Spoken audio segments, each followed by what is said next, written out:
तृतीयक और चतुर्थ क्रियाकलाप। हम लोग 7th लेसन जियोग्राफी कंप्लीट कर रहे हैं इंटर क्लास का। Thank you. स्टार्ट करते हैं। तृतीयक क्रियाकलापों के प्रकार। अब तक आप जान गए हैं कि व्यापारी की दुकान से पुस्तकें और स्टेशनरी खरीदते हैं, बस अथवा रेल द्वारा यात्रा करते हैं, पत्र भेजते हैं, दूरभाष पर बात करते हैं, वह अध्ययन के लिए अध्यापकों के व रुग्ण होने पर डॉक्टर की सेवाएं प्राप्त करते हैं। इस प्रकार व्यापार, परिवहन, संचार और सेवाएं कुछ तृतीयक क्रियाकलाप हैं जिनकी इस सेक्टर में चर्चा की गई है। चार्ट 7.1 तृतीयक क्रियाकलापों के वर्गीकरण का आधार प्रस्तुत करता है। व्यापार और वाणिज्य। व्यापार वस्तुतः अन्यत्र उत्पादित वस्तुओं का क्रय और विक्रय है। फुटकर और थोक व्यापार अथवा वाणिज्य की सभी सेवाओं का विशिष्ट उद्देश्य लाभ कमाना है। यह सारा काम कस्बों और नगरों में होता है, जिन्हें व्यापारिक केंद्र कहा जाता है। स्थानीय स्तर पर वस्तु विनिमय से लेकर अंतर्राष्ट्रीय सोपान पर मुद्रा विनिमय तक व्यापार के उत्थान ने अनेक केंद्रों और संस्थानों को जन्म दिया है, जैसा कि व्यापारिक केंद्र अथवा संग्रहण और वितरण बिंदु। व्यापारिक केंद्रों को ग्रामीण और नगरीय विपणन केंद्रों में विभक्त किया जा सकता है। ग्रामीण विपणन केंद्र निकटवर्ती बस्तियों का पोषण करते हैं। ये अर्ध नगरीय केंद्र होते हैं। ये अत्यंत अल्प वर्धित प्रकार के व्यापारिक केंद्रों के रूप में सेवा करते हैं। यहाँ व्यक्तिगत और व्यावसायिक सेवाएं सुविकसित नहीं होती हैं। ये स्थानीय संग्रहण और वितरण केंद्र होते हैं।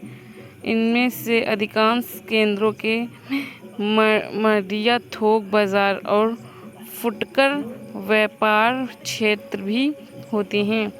ये स्वयं में नगरीय केंद्र नहीं हैं, किंतु ग्रामीण लोगों की अधिक मांग वाली वस्तुओं और सेवाओं को उपलब्ध कराने वाले महत्वपूर्ण केंद्र हैं। सब्जियों का थोक बाजार।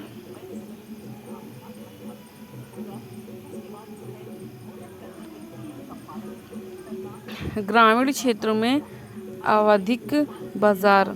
ग्रामीण क्षेत्रों में जहां नियमित बाजार नहीं होते हैं, विभिन्न कालिक अंतरालों पर स्थानीय आवधिक बाजार लगाए जाते हैं। ये साप्ताहिक पाक्षिक बाजार होते हैं, जहां परिग्रामी क्षेत्रों से लोग आकर समय समय पर अपनी आवश्यक ज़रूरतों को पूरा करते हैं। ये बाजार निश्चित तिथि दिन पर लगते हैं, एक स्थान से दूसरे स्थान पर लगते रहते हैं।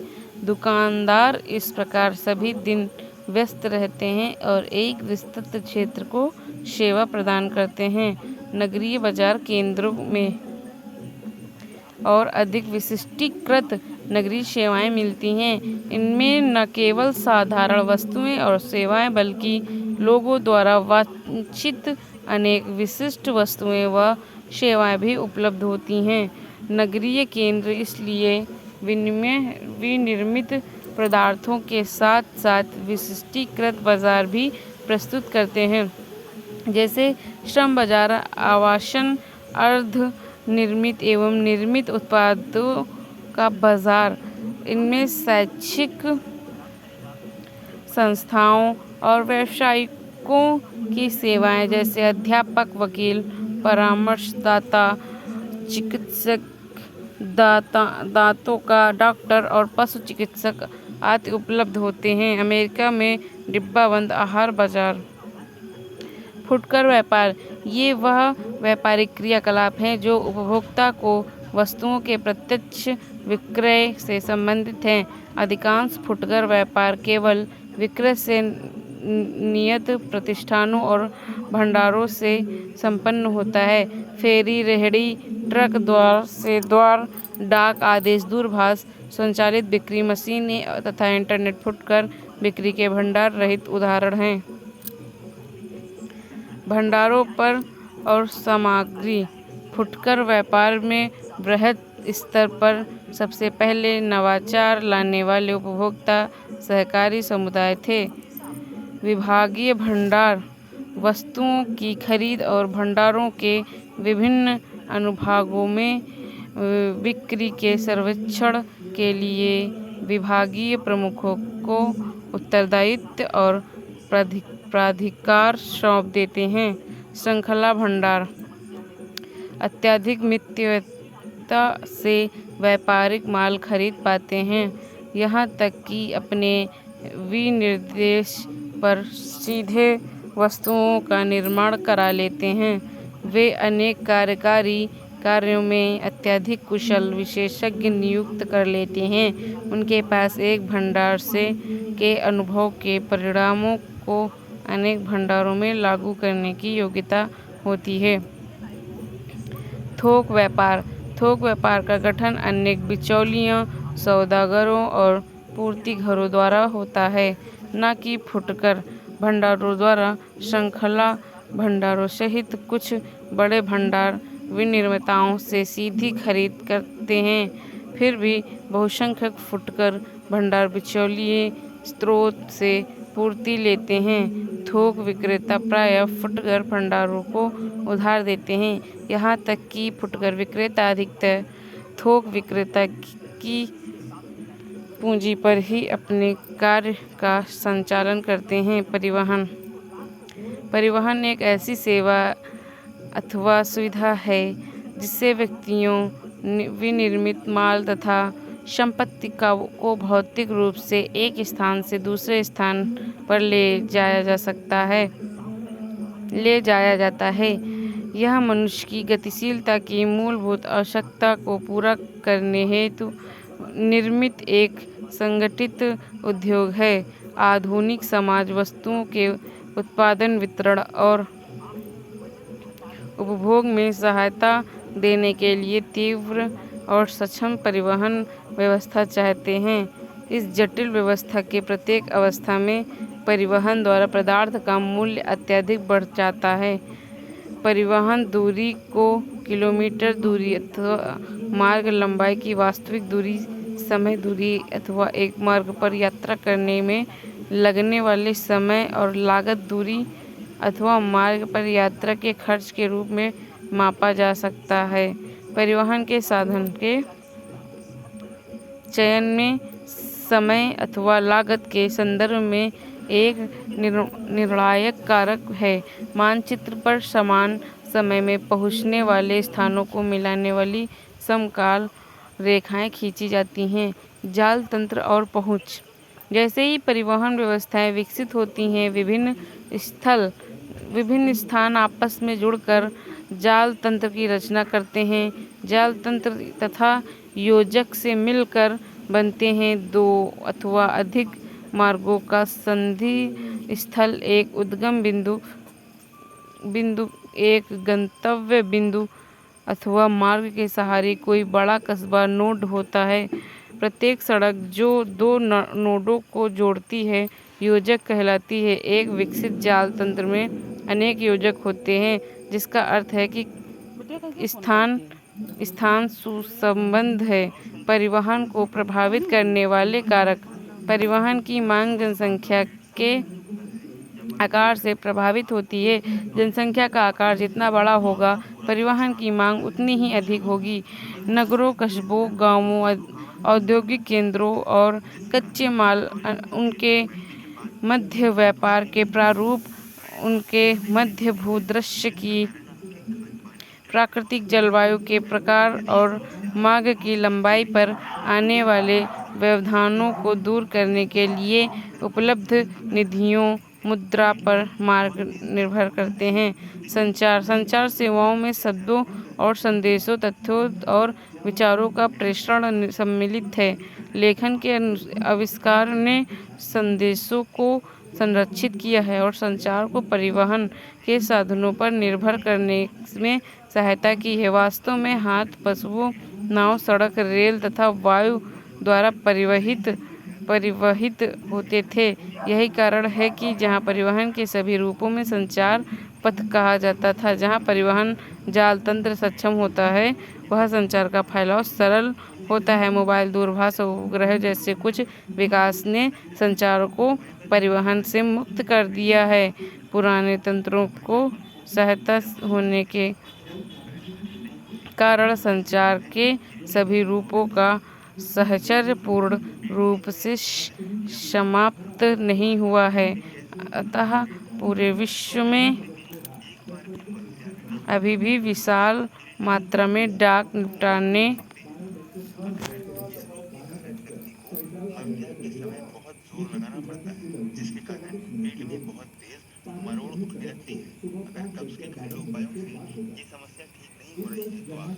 अभी भी विशाल मात्रा में डाक को निपटान डाकघरों द्वारा हो रहा है। कुछ संचार सेवाओं की चर्चा नीचे दी गई है।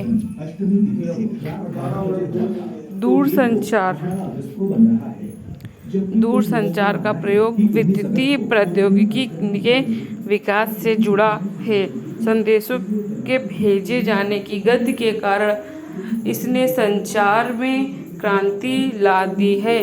समय सप्ताहों से मिनटों में घट गया और मोबाइल, दूरभाष जैसी नूतन उन्नति से किसी भी समय कहीं से भी संचार को प्रत्यक्ष और तत्काल बना दिया है। तार प्रेषण, मोर्स कूट और टेलेक्स अब लगभग भूतकाल की वस्तुएं बन गई हैं। रेडियो और दूरदर्शन भी समाचारों, चित्रों व दूरभाषाओं को कालों का पूरे विश्व में विस्तृत श्रोताओं का प्रसारण करते हैं और इसलिए इन्हें जनसंचार माध्यम कहा जाता है। वे विज्ञापन एवं मनोरंजन के लिए महत्वपूर्ण हैं। समाचार पत्र विश्व के सभी कोनों से घटनाओं का प्रसारण करने में सक्षम होते हैं। उपग्रह संचार पृथ्वी और अंतरिक्ष से सूचना का प्रसारण करते हैं। इंटरनेट में वैश्विक संचार तंत्र में वास्तव में क्रांति ला दी है। सेवाएं विभिन्न स्तरों पर पाई जाती हैं। कुछ सेवाएं उद्योगों को चलाती हैं, कुछ लोगों को, और कुछ उद्योगों और लोगों दोनों को उधारता परिवहन तंत्र। निम्न स्तरीय सेवाएं जैसे पंसारी की दुकानें, धोबी घाट, उच्च स्तरीय सेवाओं अथवा लेखाकार, परामर्शदाता और काय चिकित्सा जैसी अधिक विशिष्टीकृत सेवाओं की अपेक्षा अधिक सामान्य और विस्तृत हैं। सेवाएं भुगतान कर सकने वाले व्यक्तिगत उपभोक्ताओं को उपलब्ध होती हैं। माली, धोबी और नाई मुख्य रूप से शारीरिक श्रम करते हैं। अध्यापक, वकील, चिकित्सक, संगीतकार और अन्य मानसिक श्रम करते हैं। अनेक सेवाएं अब नियमित हो गई हैं।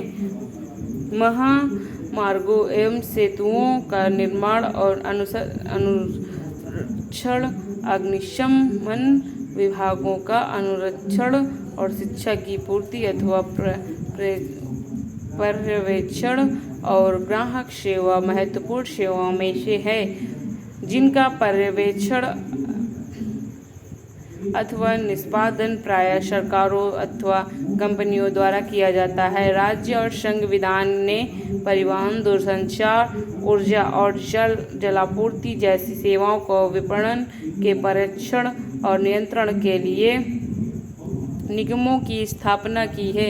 स्वास्थ्य की देखभाल, अभियांत्रिकी, विधि और प्रबंधन व्यावसायिक सेवाएं हैं। मनोरंजनात्मक और प्रमोद सेवाओं की स्थिति बाजार पर निर्भर करती है। मल्टीप्लेक्स और रेस्तरां की स्थिति केंद्रीय व्यापार क्षेत्र (CBD) के अंदर अथवा निकट हो सकती है, जबकि गोल्फ कोर्स ऐसे स्थान पर बनाया जाएगा जहां भूमि की लागत CBD की अपेक्षा कम होगी।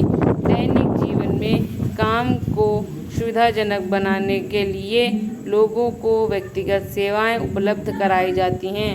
कामगार रोजगार की तलाश में ग्रामीण क्षेत्रों में प्रवास करते हैं और अकुशल होते हैं, वे मोची, गृहपाल, खानसामा और माली जैसी घरेलू सेवाओं के लिए नियुक्त किए जाते हैं और इन्हें कम भुगतान किया जाता है। कर्मियों का यह वर्ग असंगठित है। ऐसा एक उदाहरण मुंबई की डब्बावाला सेवा है, जो पूरे नगर में लगभग 175,000 उपभोक्ताओं को उपलब्ध कराई जाती है। तृतीय, क्रियाकलापों में संलग्न लोग। आज अधिकांश लोग सेवाकर्मी हैं। सेवाएं सभी समाजों में उपलब्ध होती हैं। अधिक विकसित देशों में कर्मियों का अधिकतर प्रतिशत इन सेवाओं में लगा है, जबकि अल्प विकसित देशों में 10% से भी कम है। इस सेवा क्षेत्र में लगे संयुक्त राज्य अमेरिका 75% से अधिक कर्मी सेवाओं में संलग्न है। इस सेक्टर में रोजगार की प्रवृत्ति बढ़ रही है, जबकि प्राथमिक और द्वितीय क्रियाकलापों में यह अपरिवर्तित अथवा घट रही है। कुछ चयनित उदाहरण: पर्यटन एक यात्रा है जो व्यापार की बजाय प्रमोद के उद्देश्यों के लिए की जाती है। कुल पंजीकृत रोजगार तथा कुल राजस्व सकल घरेलू उत्पाद का 40% की दृष्टि से विश्व का अकेला सबसे बड़ा 25 करोड़ तृतीय क्रियाकलापों बन गया है। इनके अतिरिक्त पर्यटकों के आवास, भोजन, परिवहन, मनोरंजन तथा विशेष दुकान जैसी सेवा उपलब्ध कराने के लिए अनेक स्थानीय व्यक्तियों को नियुक्त किया जाता है। पर्यटन अवसंरचना उद्योगों, फुटकर व्यापार तथा शिल्प उद्योगों समसामयिका को पोषित करता है। कुछ प्रदेशों में पर्यटन ऋतुनिष्ठ होता है, क्योंकि अवकाश की अवधि अनुकूल मौसमी दशाओं पर निर्भर करती है, किंतु कई प्रदेश वर्ष पर्यंत पर्यटकों को आकर्षित करते हैं। स्विट्जरलैंड में बर्फ से ढकी पर्वत चोटी पर स्कीइंग करते पर्यटक प्रदेश भूमध्य सागरीय तट के चारों ओर कोस्टल स्थान तथा भारत का पश्चिमी तट विश्व के लोकप्रिय पर्यटक गंतव्य स्थानों में से है। अन्य शीतकालीन खेल प्रदेश जो मुख्यतः पर्वतीय क्षेत्रों में पाए जाते हैं, मनोहारी दृश्य भूमियाँ तथा यत्र तत्र फैले राष्ट्रीय उद्यान सम्मिलित हैं। स्मारकों, विरासत स्थलों और सांस्कृतिक गतिविधियों के कारण ऐतिहासिक नगर भी पर्यटकों को आकर्षित करते हैं। पर्यटन को प्रभावित करने वाले कारक: मांग। विगत शताब्दियों से अवकाश के लिए मांग तीव्रता से बढ़ रही है। जीवन स्तर में सुधार तथा बढ़े हुए फुर्सत के समय के कारण अधिक लोग विश्राम के लिए अवकाश पर जाते हैं। परिवहन सुविधाओं में सुधार के साथ पर्यटन क्षेत्रों का आरंभ हुआ है। बेहतर सड़क प्रणालियों में कार द्वारा यात्रा सुगम होती है। हाल के वर्षों में वायु परिवहन का विस्तार अधिक महत्वपूर्ण रहा है। उदाहरणतः वायु यात्रा द्वारा कुछ ही घंटों में अपने घरों में विश्व में कहीं भी जाया जा सकता है। पैकेज अवकाश के प्रारंभ में लागत घटाती है। पर्यटक आकर्षण: जलवायु: ठंडे प्रदेशों में अधिकांश लोग कुलीन विश्राम के लिए उष्ण व धूपदार मौसम की अपेक्षा करते हैं। दक्षिणी यूरोप और भूमध्य सागरीय क्षेत्रों में पर्यटन के महत्व का यह एक मुख्य कारण है। अवकाश के शीर्ष मौसम में यूरोप के अन्य भागों की अपेक्षा भूमध्य सागरीय जलवायु में लगभग सतत ऊंचा तापमान, धूप की लंबी अवधि और निम्न वर्षा की दशाएं होती हैं। शीतकालीन अवकाश का आनंद लेने वाले लोगों को विशिष्ट जलवायु जरूरतें होती हैं, जैसे या तो अपनी गृह क्षेत्रों की तुलना में ऊंचे तापमान अथवा स्कीइंग के लिए अनुकूल हिमावरण भूदृश्य। कई लोग आकर्षित करने वाले पर्यावरण में अवकाश बिताना पसंद करते हैं, जिसका पर्याय होता है कि पर्वत, झीलें, दर्शनीय समुद्री तट और मनुष्य द्वारा पूर्ण रूप से अपरिवर्तित भूदृश्य। इतिहास एवं कला: किसी क्षेत्र के इतिहास और कला में संभावित आकर्षण होता है। लोग प्राचीन और सुंदर नगरों, पुरातत्व के स्थानों पर जाते हैं और किलों, महलों और गिरजाघरों को देखकर आनंद उठाते हैं। संस्कृति अथवा अर्थशास्त्र: मानव जाति और स्थानीय रीतियों को पसंद करने वाले को पर्यटन लुभाता है। यदि कोई प्रदेश पर्यटकों की ज़रूरत को सस्ते दाम में पूरा करते हैं तो वह अत्यंत लोकप्रिय हो जाता है। घरों में रुकना एक लाभदायक व्यापार बन उभरा है, जैसे कि गोवा में हेरिटेज होम्स तथा कर्नाटक में मेडिकेयर और कुर्ग। भारत में समुद्र पार रोगियों के लिए स्वास्थ्य सेवाएं। भारत 2005 ईस्वी संयुक्त राज्य अमेरिका में उपचार के लिए 55,000 रोगी भारत आए। संयुक्त राज्य स्वास्थ्य सेवा तंत्र के अंतर्गत प्रतिवर्ष होने वाले लाखों शल्यकर्मों की तुलना में यह संख्या बहुत कम है। भारत विश्व का चिकित्सा पर्यटन में अग्रणी देश बनकर उभरा है। महानगरों में अवस्थित विश्व स्तरीय अस्पताल संपूर्ण विश्व के रोगियों का उपचार करते हैं। भारत, थाईलैंड, सिंगापुर और मलेशिया जैसे विकासशील देशों को चिकित्सा पर्यटन से अनेक लाभ प्राप्त होते हैं। चिकित्सा पर्यटन के अतिरिक्त चिकित्सा परीक्षणों और आंकड़े के निर्वचन के बाह्य स्रोतों के प्रति भी झुकाव पाया जाता है। भारत, स्विट्जरलैंड और ऑस्ट्रेलिया के अस्पताल विकिरणीय बिंबों के अध्ययन से लेकर चुंबकीय अनुनाद बिंबों के निर्वचन और पराश्रय परीक्षणों तक की विशिष्ट चिकित्सा सुविधा को उपलब्ध करा रहे हैं। बाह्य स्रोतों में यदि वह गुणवत्ता में सुधार करने का अथवा विशिष्ट सेवाएं उपलब्ध कराने पर केंद्रित हैं तो बाह्य स्रोतों रोगियों के लिए अत्यधिक लाभ होता है। चिकित्सा पर्यटन। जब चिकित्सा उपचार को अंतर्राष्ट्रीय पर्यटन गतिविधि से संबद्ध कर दिया जाता है तो इसे सामान्यतः चिकित्सा पर्यटन कहा जाता है। चतुर्थ क्रियाकलाप। कोपेनहेगन और न्यूयॉर्क में एक बहुराष्ट्रीय कंपनी के मुख्य कार्यकारी अधिकारी और चिकित्सा प्रतिलेख मेडिकल ट्रांसक्रिप्शनिस्ट के बीच क्या समानता है? ये सभी लोग सेवा सेक्टर के उस प्रभाव में कार्य करते हैं जो ज्ञानोन्मुखी हैं। इस सेक्टर को चतुर्थ और पंचम क्रियाकलापों में विभक्त किया जा सकता है। चतुर्थ क्रियाकलापों में कुछ निम्नलिखित हैं: सूचना का संग्रहण, उत्पादन का प्रकीर्णन अथवा सूचना का उत्पादन भी चतुर्थ क्रियाकलाप अनुसंधान और विकास पर केंद्रित होते हैं। सृष्टिकृत ज्ञान और प्रौद्योगिकी कुशलता और प्रशासकीय सामर्थ्य से संबद्ध सेवाओं के उन्नत नमूने के रूप में देखे जाते हैं। चतुर्थ सेक्टर आर्थिक वृद्धि के आधार के रूप में तृतीयक सेक्टर है के साथ चतुर्थ सेक्टर ने सभी प्राथमिक एवं द्वितीयक से रोजगार का प्रतिपादित कर दिया है। विकसित अर्थव्यवस्थाओं में आधे से अधिक कर्मी ज्ञान के इस क्षेत्र में कार्यरत हैं तथा पारस्परिक कोष म्यूचुअल फंड प्रबंधकों से लेकर कर परामर्शदाताओं सॉफ्टवेयर सेवाओं की मांग में अति उच्च वृद्धि हुई है। कार्यकलापों भवनों, प्रारंभिक विद्यालयों, विश्वविद्यालय कक्षाओं, अस्पतालों व डॉक्टरों के कार्यकलाप, रंगमंचों, लेखा कार्य और दलाली के फर्मों में काम करने वाले कर्मचारी इस वर्ग की सेवा में संबद्ध रहते हैं। यह सब किस ओर ले जाएगा? क्या यह आरंभ है अथवा अंत? इसके बाद क्या है? प्राथमिक, द्वितीय, तृतीयक, चतुर्थक, पंचम। कुछ तृतीय क्रियाओं की भांति चतुर्थ क्रियाकलापों भी बृहस्पति के माध्यम से किया जा सकता है। ये सेवाएं संसाधनों से बंधी हुई, पर्यावरण से प्रभावित तथा अनिवार्य रूप से बाजार द्वारा स्थानीयकृत नहीं हैं।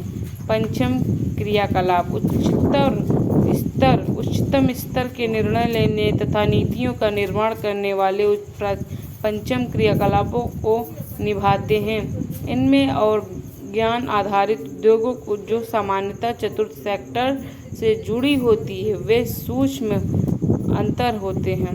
पंचम क्रियाकलाप वे सेवाएं जो नवीन एवं वर्तमान विचारों की रचना, अनेक पुनर्गठन और व्याख्या, आंकड़ों की व्याख्या और प्रयोग तथा नई प्रौद्योगिकी के मूल्यांकन पर केंद्रित होती हैं। प्रायः स्वर्णकालर कहे जाने वाले ये व्यवसाय तृतीयक सेक्टर का एक और उपविभाग है जो वरिष्ठ व्यावसायिक अधिकारियों, सरकारी अधिकारियों, अनुसंधान, वैज्ञानिक, वित्त एवं विधि परामर्शदाताओं इत्यादि की विशेष और उच्च वेतन वाली कुशलताओं का प्रतिनिधित्व करते हैं। उन्नत अर्थव्यवस्था की संरचना में उनका महत्व उनकी संख्या से कहीं अधिक होता है। बाह्य स्रोतों के परिणाम स्वरूप भारत, चीन, पूर्वी यूरोप, थाईलैंड, फिलीपींस और कोस्टारिका में बड़ी संख्या में कॉल सेंटर खुले हैं। इससे इन देशों में नए काम उत्पन्न हुए हैं। बाह्य स्रोतों उन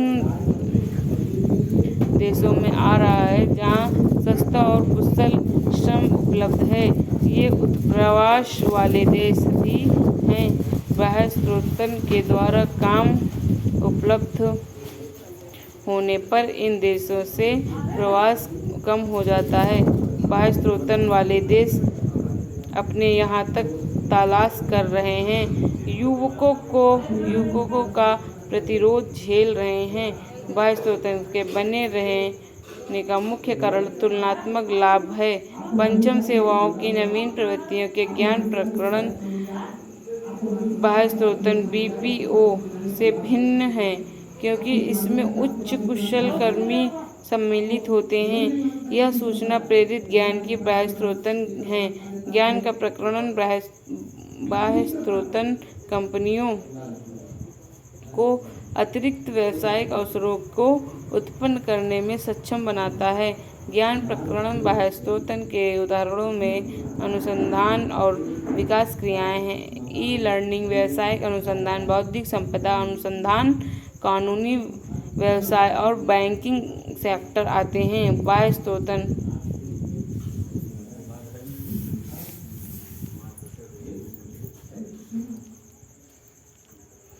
स्रोतों अथवा ठेका देना, दक्षता को सुधारने और लागतों को घटाने के लिए किसी बाहरी अभिकरण को काम सौंपना है। जब यह बाह्य स्रोतों में कार्य समुद्र पार के स्थानों पर स्थानांतरित कर दिया जाता है तो इसको अपवर्तन ऑफशोरिंग कहा जाता है। यद्यपि दोनों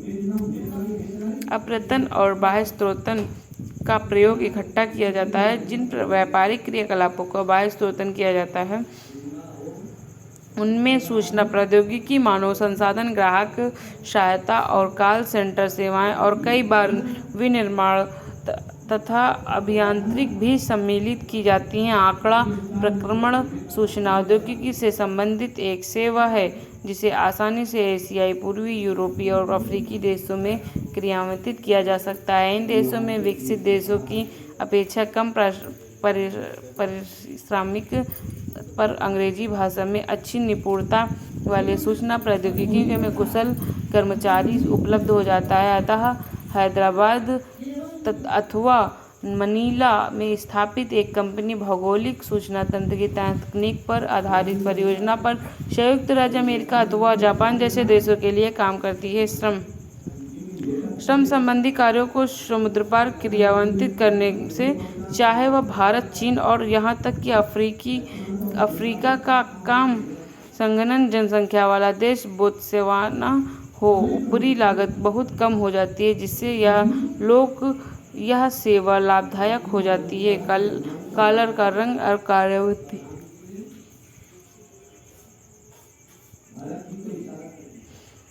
अंकीय विभाजन।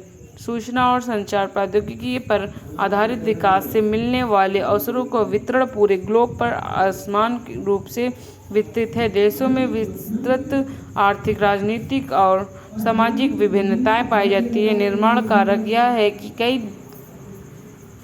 कोई देश कितनी भी शीघ्रता से अपने नागरिकों को सूचना और संचार प्रौद्योगिकी तक पहुंच और उसके लाभ उपलब्ध करा सकता है। विकसित देश सामान्य रूप से इस दिशा में आगे बढ़ गए, जबकि विकासशील देश पिछड़ गए, और इसी को अंकीय विभाजन कहा जाता है। इसी प्रकार देशों के भीतर अंकीय विभाजन विद्यमान है। उदाहरणतः भारत अथवा रूस जैसे विशाल देश में यह अवश्यंभावी है कि महानगरीय केंद्रों में जैसे निश्चित क्षेत्रों में परिदृश्य ग्रामीण क्षेत्रों की तुलना में अंकीय विश्व के साथ बेहतर संबंध तथा पहुंच पाई जाती है।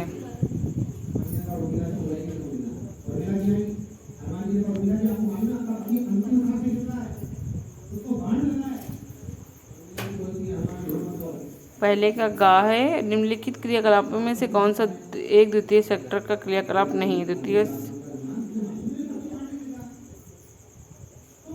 मछली पकड़ना। निम्नलिखित में कौन सा एक सेक्टर दिल्ली, मुंबई, चेन्नई में, कोलकाता में सर्वाधिक रोजगार प्रदान करता है?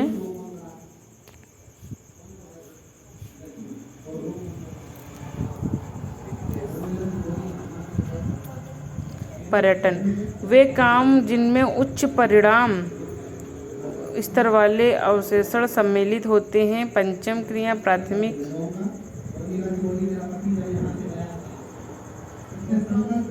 प्राथमिक क्रियाकलाप। निम्नलिखित में से कौन सा क्रियाकलाप चतुर्थ सेक्टर से संबंधित है? संग्रहण, कागज और लुगदी, पुस्तकों ने विश्वविद्यालय का अध्यापन। खा नंबर। निम्नलिखित में से कौन सा सत्य है, कौन सा नहीं सत्य है? फुटकर व्यापार से सेवा का स्पष्ट कीजिए। चतुर्थ सेवाओं का वर्णन कीजिए। विश्व में चिकित्सा पर्यटन के क्षेत्र में तेजी से उभरते हुए देशों के नाम लिखिए। अंकीय विभाजन क्या है? यदि गम्य है तो निकटतम BPOs में जाएं और उनकी गतिविधियों का वर्णन कीजिए। यात्रा अभिकर्ता से अपने विदेश जाने हेतु अनिवार्य दस्तावेजों का पता लगाइए। Thank you so much. हम लोगों का 7th क्लास की ज्योग्राफी कंप्लीट हो चुकी है। 7th lesson is complete. Thank you.